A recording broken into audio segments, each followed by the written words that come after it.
Welcome to the Mondo Weiss podcast. I'm your host, Dave Reed. At Mondo Weiss, we cover the movements, activists, and policymakers who affect the struggle for freedom in Palestine. Terry Rogers is a retired community health nurse in New York who has long been active in solidarity with Palestine. Phil Weiss spoke to her last month about the political and moral challenges involved when privileged American activists engage in these movements. Though it is essential that more Americans learn about Palestine and educate other Americans about what they've seen, the goal of the movement is for Palestinians to speak for themselves about their persecution and not rely on American spokespeople.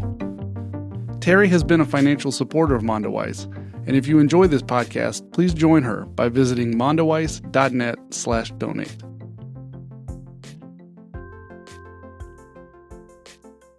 Hi, it's my great pleasure today to talk to a friend, Terry Rogers, whom I met in 2009 on a very wrenching trip to Gaza, delegation from New York. And the reason that we're hosting Terry today is that she has had a long, half her life she has spent doing Palestinian solidarity work among her other activities. She's a community health nurse. Is that correct, Terry? Is that how I describe your profession? Retired, yes. Okay. Terry is a minister's daughter from Texas who's lived in New York most of her life and been active on many causes, but Palestinian solidarity has been sort of central. And what we're going to talk about is sort of that her history of solidarity and where she sees that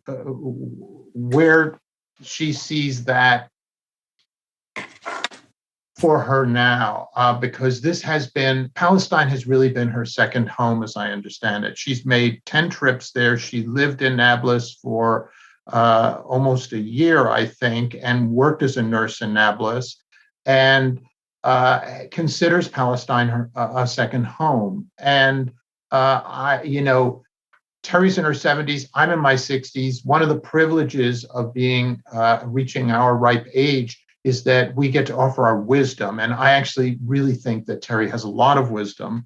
So I wanted to, after that introduction, I just sort of wanted to turn it over to you, Terry, to tell us about when this began for you, this relationship. And ultimately in this discussion, we'll get to, where it's gone and where it is now. But can you give me a sense of how your relationship to that second home began? Sure, Phil. As with many other people, I think, in the time of the first Intifada in the late 80s, the situation in Palestine and Israel got into the news in a particular way, and that definitely got my attention.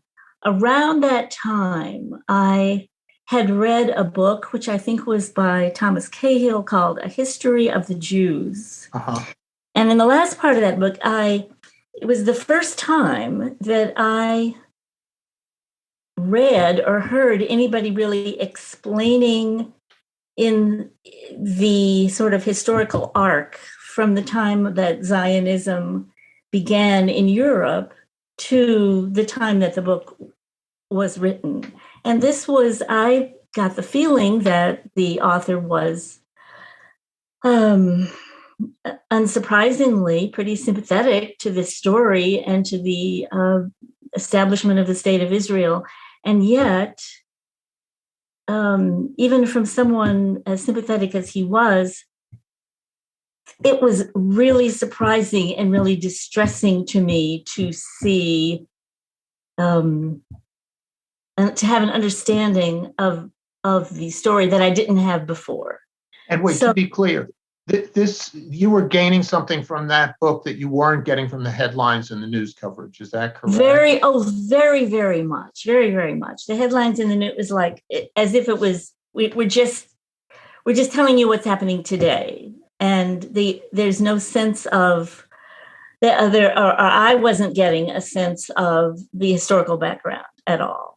I had some vague idea of it. So I learned through the radio that there was an organization called the American Arab Anti-Discrimination Committee that was sponsoring delegations to Israel and Palestine, somewhat subsidized. I mean, there was some money that we had to pay, but it was somewhat subsidized. And I had already, in the previous years, taken part in some delegations to Central America, with Witness for Peace, and around the issues of the Contras. So I sort of knew what that was like, felt like I could handle it, felt like this was important, and I signed up to go. And one of the things that I wanted to particularly to mention is that we had an orientation in Washington, D.C. for a few days before we went. There were 6 of us in this delegation. The person, among many other things, the person that was orienting us told us very specifically, this could be a very dangerous situation for you, and even more dangerous for the Palestinians that are guiding you and hosting you. And so pay attention to what they're telling you, believe them, respect what they need to be safe. And at that time, one of the people in our delegation, who was an African-American man from Louisiana, he was a professor, and he said, sort of calmly, but in a very focused, almost like giving us a direction way, he said, we take our cue from the local people. Why is that comment so resonant to you? I knew deep down that he wasn't just talking about safety. And whatever his experiences had been as an middle-aged African-American man at that time, we're talking 1989, he was telling us something that meant a whole lot to him. And one of the things that I thought he was saying to us was, this is not about us. It's not about us. Take your cue from the local people. So that first trip, which was at the height of the first Intifada, and there were more. We stayed in a couple of small hotels. We also stayed with families. I stayed with a family in Hebron for several days. We went to Gaza. We talked to some people from the Israeli anti-Zionist peace movement in Jerusalem. And it was about 10 days. And then, just to give a rough idea, I came back again on a delegation after the first Gulf War that was sponsored by several groups. And at that time, I discovered that there was an organization that was being formed called Middle East Witness that was going to be sort of modeled on Witness for Peace, that they wanted to have. It was a sort of a faith-based program in which long-term volunteers would find locations within occupied Palestine and do something, find some way to be useful, but also be free to take short-term delegations around. And that's a pretty good model. And so I agreed to do that. And I came back in 91 and I stayed for 9 months. The first month I was living actually in Sheikh Jarrah, the place that is in so much trouble right now. So that's very resonant for me. I've stayed there. I spent 4 months finding a way to volunteer as a nurse in a small Anglican hospital in Nablus. And then the second 4 months was working with doing some editing work for a Palestinian program in Jerusalem. Those were two very different and contrasting experiences. And then, I'm giving you the rough idea, but then I want to tell you something else. Okay, but Terry, I want to break in for a moment, and forgive me, but I want to get a sense of you. I'm interested in you and what's between your ears, and you have told us that the Cahill book was a shock to you in so many, in terms of the history. Okay. And my sense is this was, to be clear, this was before there were books by Rashid Khalidi that were we live in a different world now in terms of consciousness. Is that correct? Okay. Yes. So this, and what the other thing I want to understand is, what was the effect on you of these early trips from someone who was believing the newspapers and shocked by the Cahill, even a pro-Zionist rendering of the, I assume, the ethnic cleansing and the Nakba.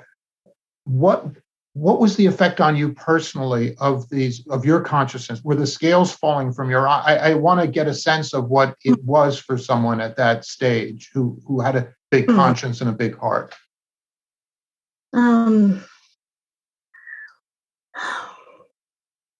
I would say that the most profound part of the experience for me was that I had never in my life, as far as I know, met Arabs, Muslim or Christian, but particularly Muslims. And I had had my consciousness raised about ethnic and racial prejudice about many groups in this country and around the world. But at that point, nobody that I was aware of, and I was pretty much on the left and paying attention, was talking about Islamophobia, was talking about the way that Arabs and Muslims are presented historically, are presented in movies, are presented in comic books, are presented in the news. And so the kindness and the warmth and the humor and the naturalness and the hospitality and the sort of liveliness and connectability of the Palestinian people that I met was taking place in the context of all the prejudice that had been, brainwashed into me over the years. It was like, oh boy, this is not just as human beings. This is not what I had expected. Wow. That was the most important, in some ways, the most important thing. I mean, I had, nothing there was, in terms of the actual situation of the occupation, I had been oriented. I'd been doing some reading, and I was somewhat prepared for that, and had been in Central America, and soldiers on the street. I mean, not that it's like, not that I was blasé, but this was I was familiar with that. I was familiar how people feel about that and behave about that, and are careful. Have to be so careful when there are soldiers everywhere, as there were then. And so what I particularly, I think, wanted to talk about today are some realizations that I have come to that I think were made possible by the fact that I was going back and forth there for 25 years. Yes. At least 25 years. Yes. And what I feel called upon to talk about is not primarily the actual situation on the ground. Lots of people are reporting on that, and lots of people know that. Okay. I mean, it's true that when I was first in Gaza, there were soldiers all over the place, and later on they had withdrawn. When I first went, there was no wall. After a while, there was. I mean, those were huge and enormous and sequential situations. Yes.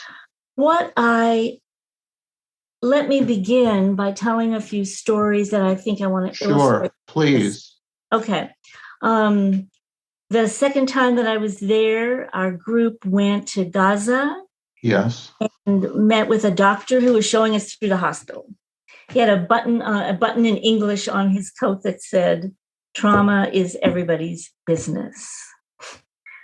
he was walking us through some of the particularly young men who'd been wounded by Israeli soldiers. So now what I'm going to tell you is a story within a story. Sure. I'm right there with you. This doctor sat us down and told us the story that I am now about to tell you. He said, I was taking another delegation just like you through this hospital. And we went to the bedside of a young man that I knew had been wounded by soldiers, and he was paralyzed. And there I am with the group. And I said to the young man, please tell these people how you got to be paralyzed. And the young man said, polio. The doctor went up, oh, okay, took the delegation on, came back to the young man's bedside and said, why did you tell them that it was polio? And the young man said, because they keep coming and they keep coming and it doesn't make any. Oh my God. Oh. Yes. Second story. Can you tell me when that was, roughly? That would have been right after the first Gulf War, 90, 91. More than 20 years ago, 25, 30 years ago. Oh, yes. Continue. Yes. I'm sorry. Keep going. Oh, yes. Second story. When I was a long-term volunteer, 91 and 92, one of the other long-term volunteers, a young woman, was working for a Palestinian project that was called, they were going to put together a who's who in Palestine. Go and interview people that are known leaders that have been important culturally, politically, historically. You go off and interview some of them and bring us the information back. Great idea. Okay. So she goes to Gaza and goes to see, this is the story she's telling me now. Sure. She goes to Gaza to see an elderly woman who was, I don't remember her name, who was a noted leader. I mean, someone who had been, a highly respected elder in Gaza Yes. for many, many years. And my friend says, I'd like to interview you for this project, Who's Who in Palestine. And this woman says to her, go back to Jerusalem, young lady, go back to Jerusalem. I don't want to be interviewed. Someday, the world will know everything about dead Palestinians. Can you open that story up for me a little bit? It's related what the meaning is to you of that story. The meaning to me of that story is just like what the young man in the bed said. They kept coming, they keep coming, and they keep coming, and nothing changes, and it doesn't make any difference. Okay. That's what the story meant to me. Okay. So wait, just to be clear, both these stories are from the 90s. That's right. And you and I met in 2009, another 15 years later. Many people had died between the time that you first went. Some of the scales that were falling from your eyes in 1989 and 1990 and 91 were falling from mine in 2009. Right. I'm not proud of that fact. So why isn't this still an important process? To help me understand, I see the visiting that place for Americans as a very important thing to do. And I feel like the lesson you're giving me from these Palestinians is, we're tired of lip service. Questioning that. Okay. Yes. I'm going to tell you another story, though. Okay. During these 9 months, when I was taking delegations around, and I took, 4 or 5 young women to Gaza. Yes. And we were driving through a refugee camp in a van, that had been picked out for us to do this. We were not getting out at that point, and the young ladies all had cameras, and they were taking pictures through the windows of the car. Yes. A Palestinian woman was walking by, and she said in Arabic to the driver something that sounded very sharp. Yes. And I said to him, what did she say? And he said, well, she said they're taking pictures of us like animals in a cage. Yes. Around that time, I found a quote. This is a translation of a quote from the great Palestinian poet Mahmoud Darwish. Yes. And these are the two lines from his poem. Ooh, they put my wounds on show for tourists who love collecting pictures. Now, I'm reading these words to you in 2022. Yes. I read in 1991. He Yes. probably wrote them 15 or 20 years before that. So, and wait, to be clear, this lesson, this teaching, mm-hmm. did it come to you in 2022, or when you heard it in 1990s, did you say, I'm treating these people like I'm voyeuristically, like animals, and I got to get out of here and just do some other type of service around this rather than cause these people, cause this type of spiritual distress? Well, obviously not, because I kept going back. Okay. I mean, for the first few years, I wasn't quite sure where to put it. And I'm still not quite sure. Okay. What I am reporting it, and I'm going back to the quote in the very beginning. We should take our cue from the local people. Okay. And the many delegations that I was on, and began to understand, I hope. Yes. I began to see the process of delegations. Not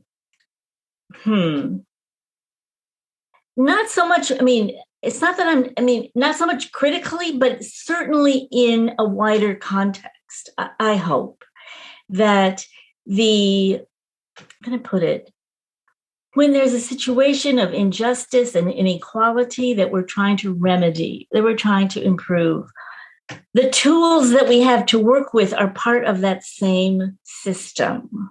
Yes. They just are. Okay. And the power, financial power and political power and access to media power between people who visit and people who are visited is extreme. Yes. And the need of the people who are visited to be seen, to be heard, to be rescued, to be given food, clothing, and shelter, to have political power, to be, get good all those things are make it that there's a dependency on those who visit, that you have to put up with it because we need it so badly. And so I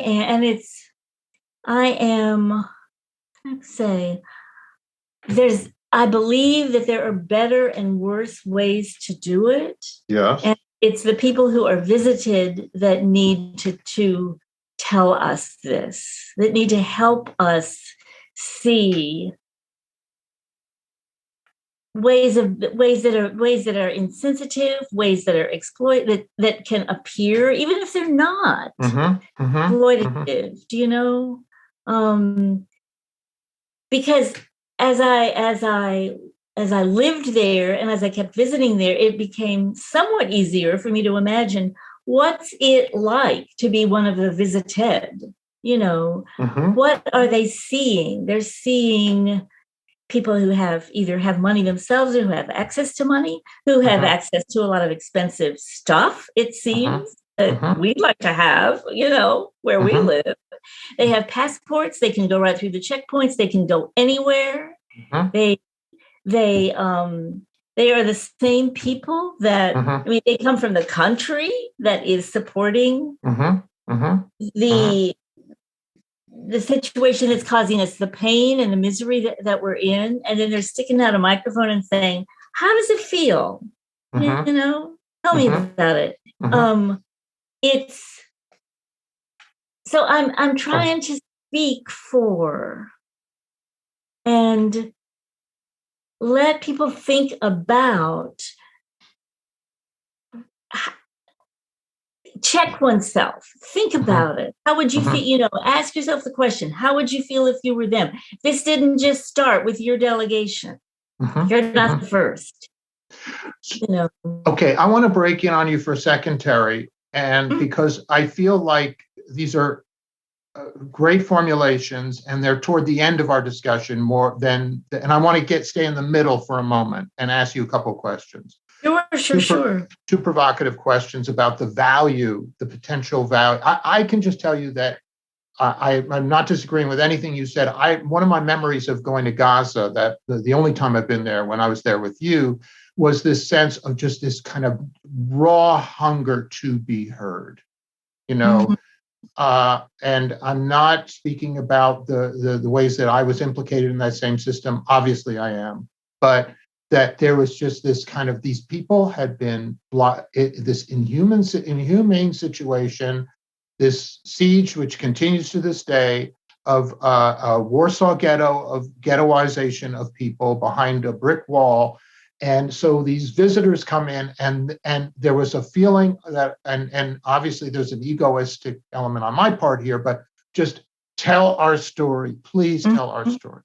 And so, and I am aware that during some of your visits, after some of your visits, you came back and reported to American communities. And last point in that connection, both of us are religious people, I think, at some level, and the idea of bearing witness is obviously it's extremely important in the Bible, in religion, and that may also entail a power imbalance, but nonetheless, it's a command. It's a command to bear witness. So, was there not, given the fact that you went on these trips through those years, before we get to the we'll get to a conclusion. But there was a time where you would come back to the States and you would tell people what you'd seen, and so respond to what I've said. I think you know what I'm getting at here, or it's obvious what I'm getting at here. Well, there absolutely. There was people very much wanted. It was frustrating for them, but necessary for them, because we had the chance to be there, we had the choice to be there, and we had the freedom to go back. And they desperately wanted, and yet they can't see.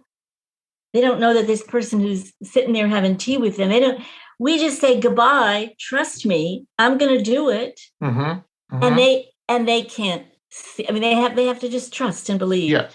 I'm just making sure that that's noticed. So yes, I definitely went back. I definitely wrote articles, gave talks, went to demonstrations. Still, if there were demonstrations, I'd still be going to them. And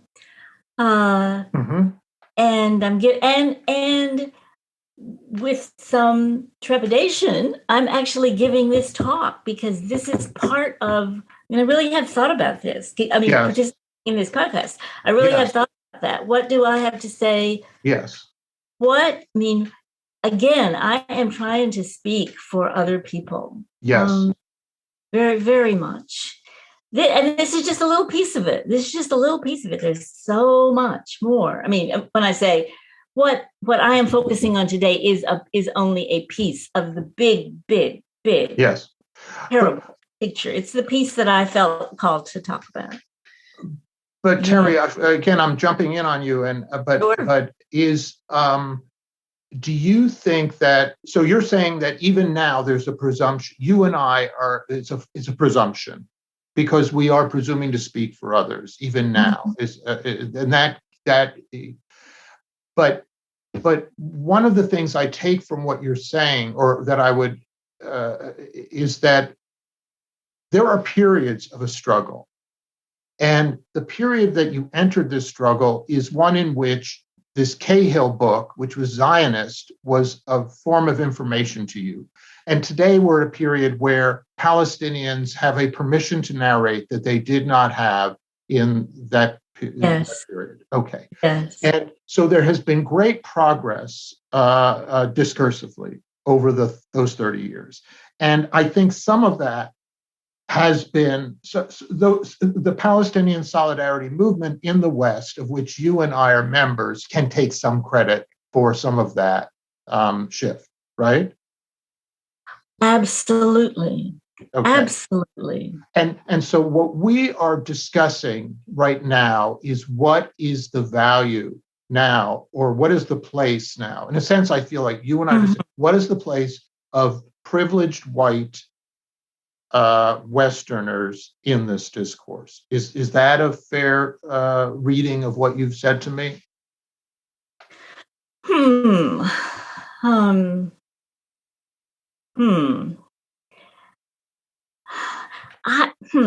I'm not even sure that it's that different. I think people still need to go. I think but from the very beginning, up and, I mean, if now that there's more books, read those books, you know, now that there's more podcasts to listen to, that there's films, that there's websites. I mean, and use your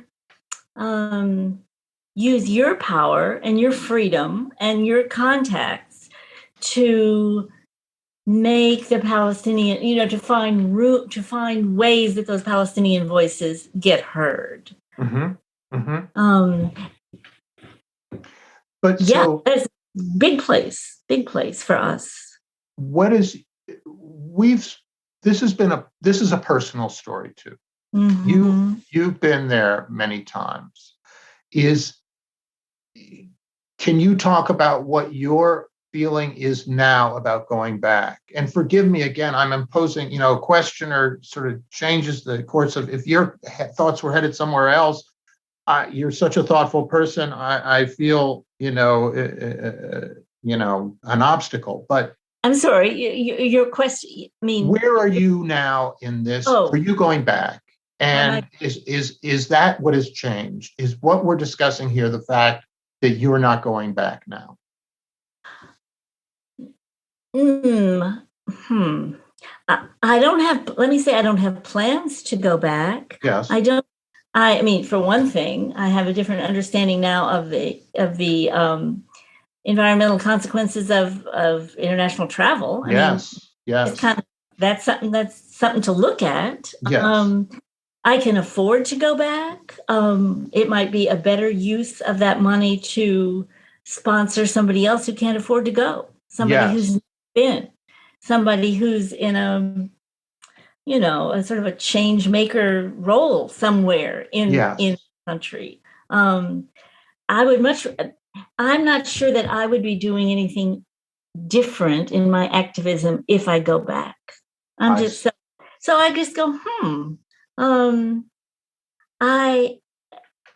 it's not about me.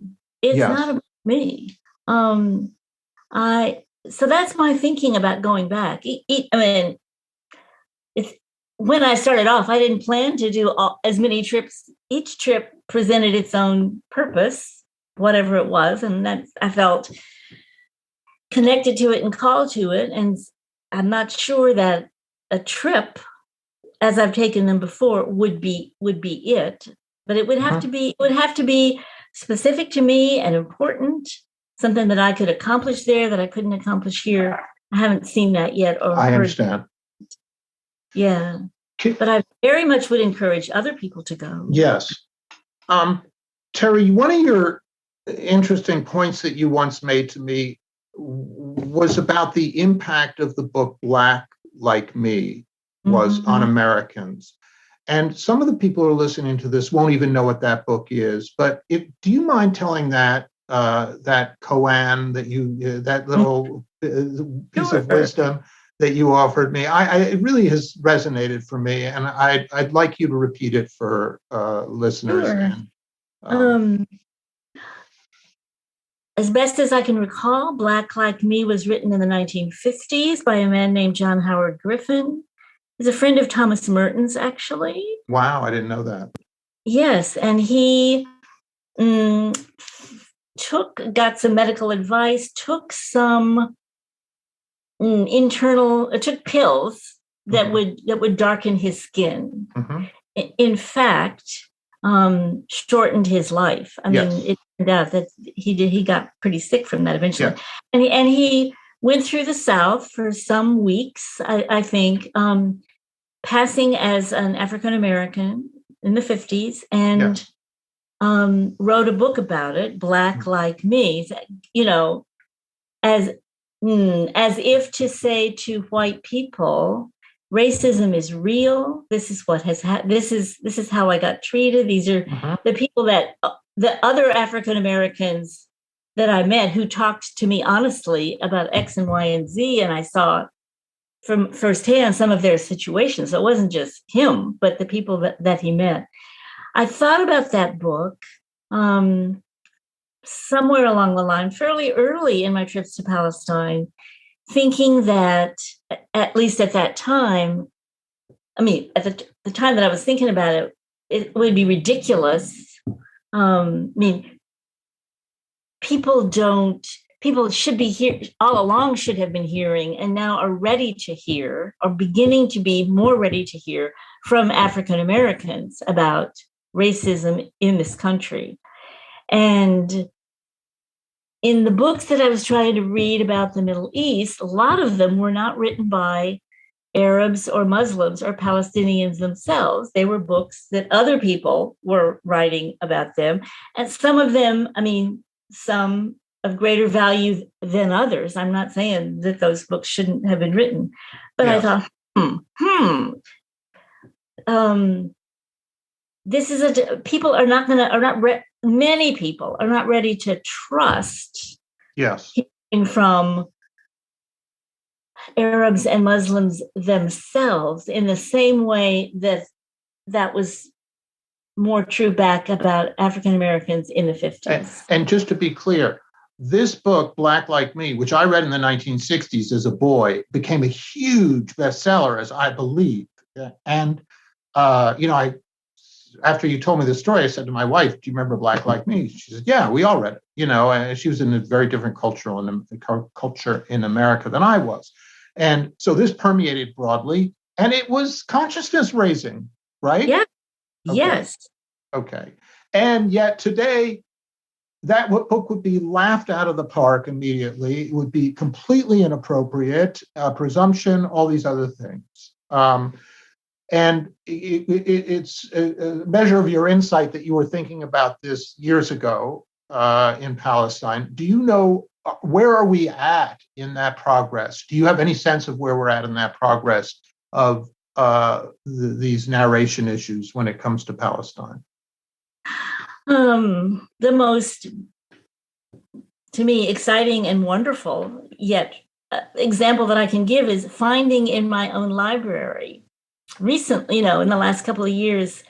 I wish I could remember the name of it, but the book that was published by the man in Gaza who kept a diary of one of those series of attacks. Do you remember that? Have you seen that book? Was it Izzeldin, the doctor, Izzeldin Abu? He's a writer. He's not a doctor. It was a very down to earth. I live with family. I live in this building. This is what day 1 was like. This is what day 2 was like. This is what day 3 was like. Not melodramatic. I mean, it was in my public library. It was published, by, I'm assuming, a fairly mainstream press. That was incredible. We'll supply that. When we publish this podcast, we'll put in the name of this book. Okay.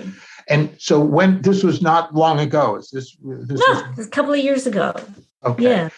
And so that's a real sign of an opening. Oh, yes. Oh, yes. Oh, yeah. It's hard to imagine a more direct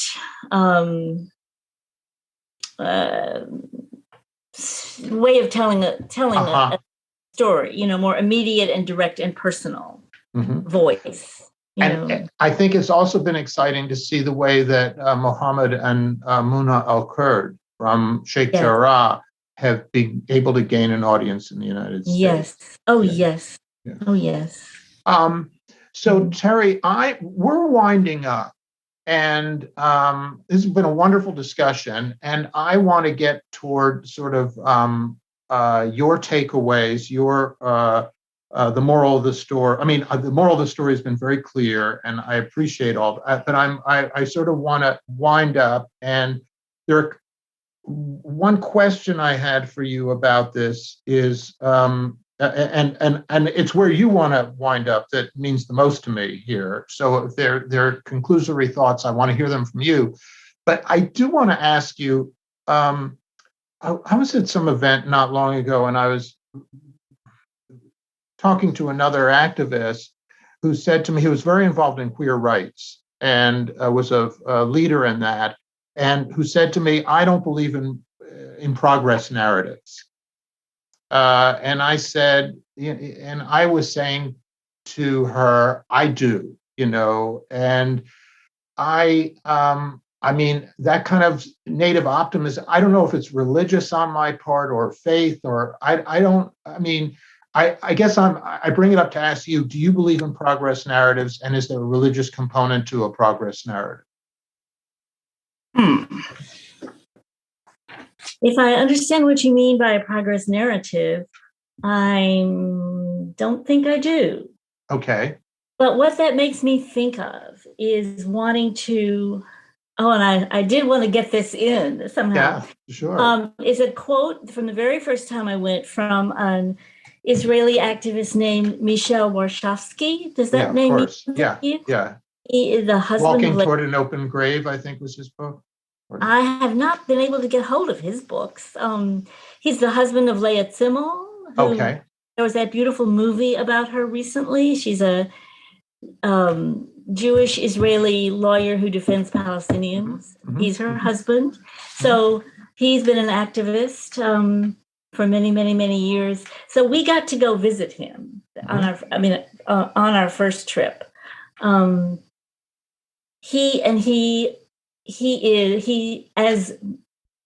as many of his cohorts and colleagues in that movement strike me as being, he was calm, he was solid, he was collected, he was principled.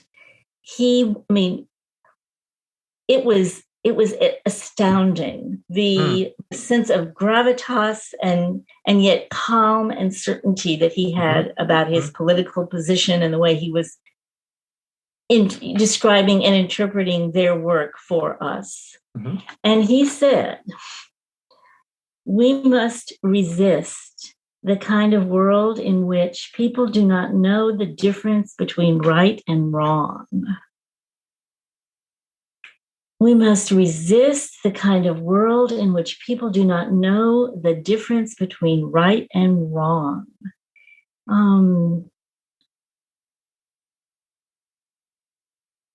I loved that. I still love that.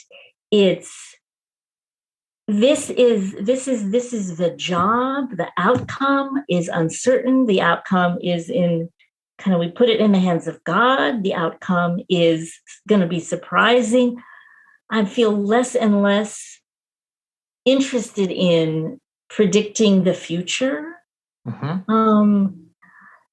What is right in front of us to do to resist the kind of world in which people do not know the difference between right and wrong?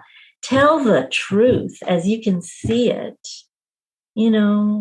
Try to pay attention to people's sorrow and loss and mistreatment, and help people, even people of good intentions who don't always know what's right and what's wrong in a given situation.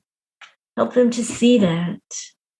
Is that teaching a truth of any age and any social arrangement?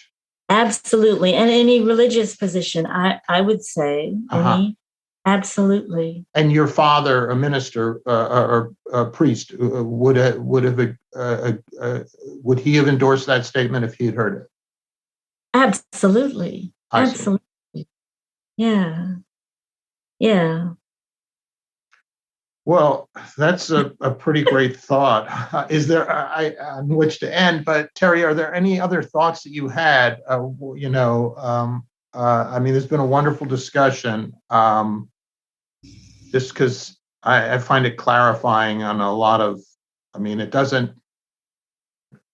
I should just say, I remember being in Gaza the first time with you, and I remember that self-consciousness of being I was the journalist sticking a microphone in people's faces, and you were someone who had been there, who had already heard that polio comment 15 years before, So, I mean, it's a struggle, and I think one good thing is that, those voices are being conveyed now by Palestine. I mean, that's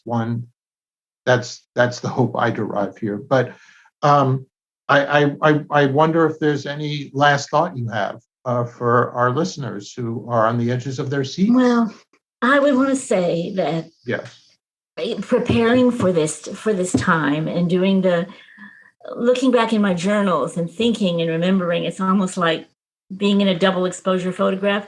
People today don't probably know what double exposure photographs even were, but sometimes with what I would call an old-fashioned camera, you would get two pictures at the same time.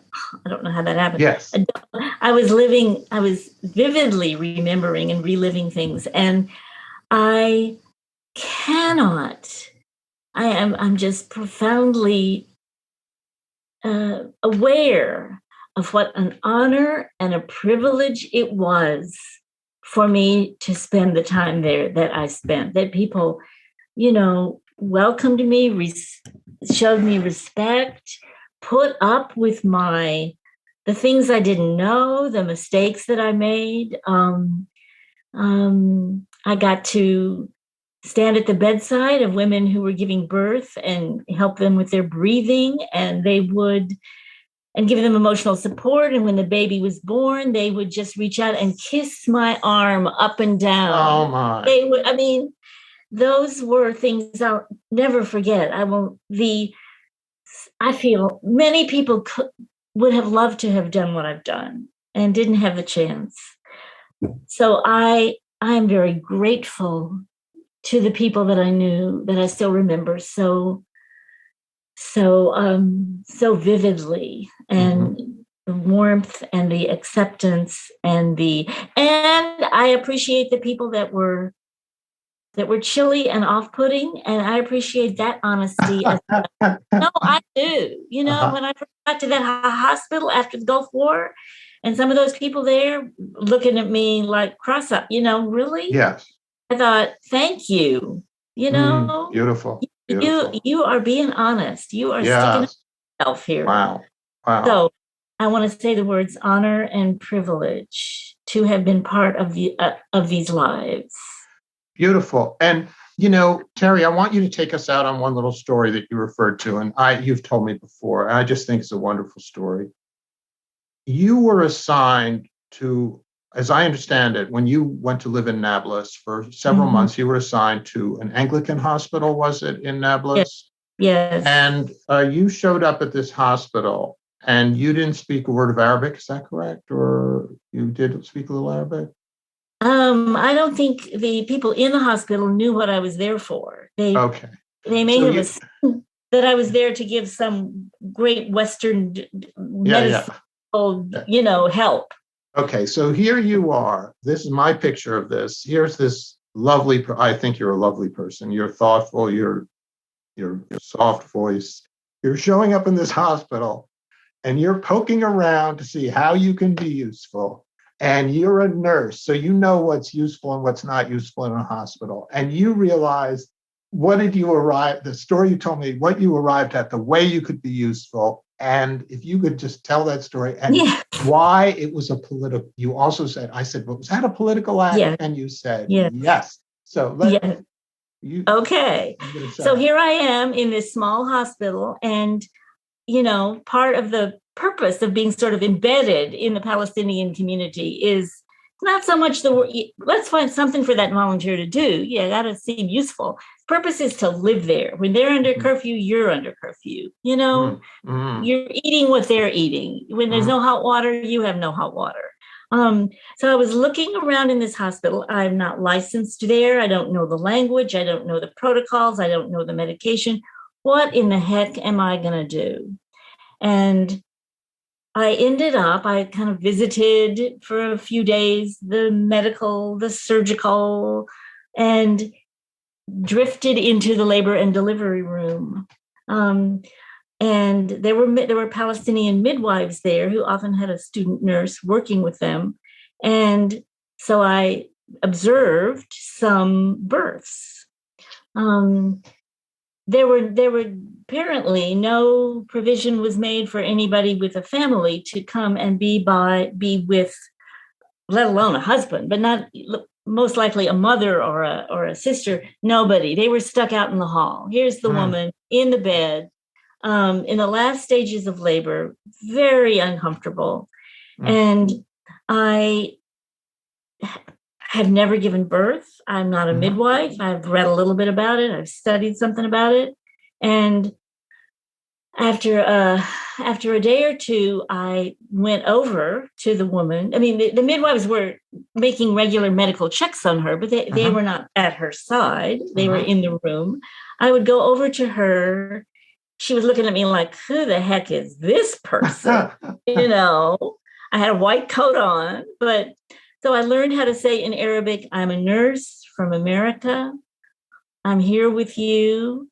And then I would, stand there at her side. And when the next contraction would start, I would look at her and say, take a breath. Hudi nefes, hudi nefes.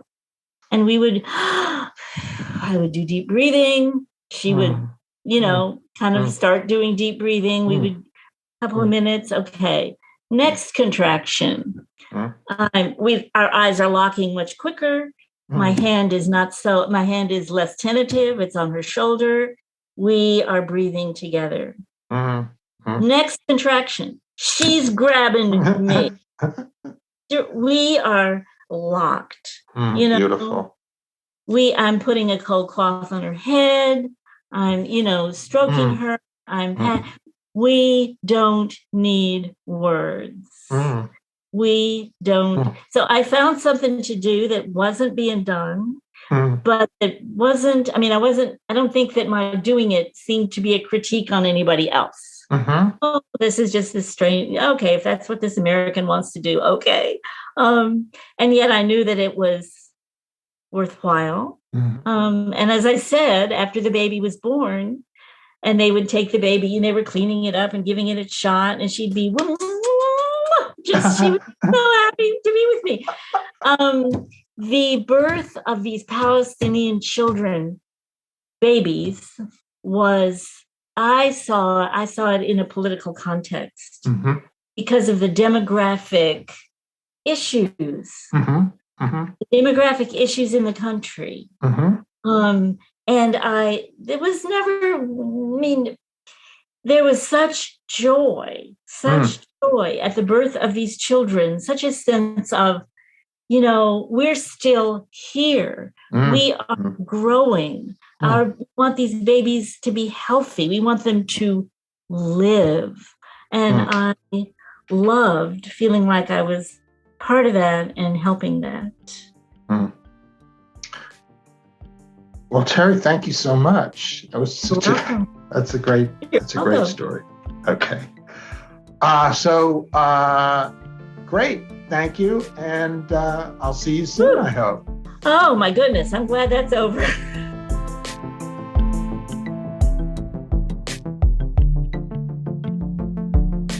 Thanks for listening to our show, a production of MondoWeiss.net. The music is from Sound of Picture. Visit our site to sign up for free daily and weekly newsletters on Palestine, Israel, and related U.S. politics. If you're enjoying our podcast, please consider becoming a donor by visiting mondoweiss.net/donate. Mondo Weiss is a nonprofit publication, and every donation of any amount helps sustain our work. Don't forget to subscribe to this podcast wherever you listen, and please leave a rating and review to help other listeners find our show.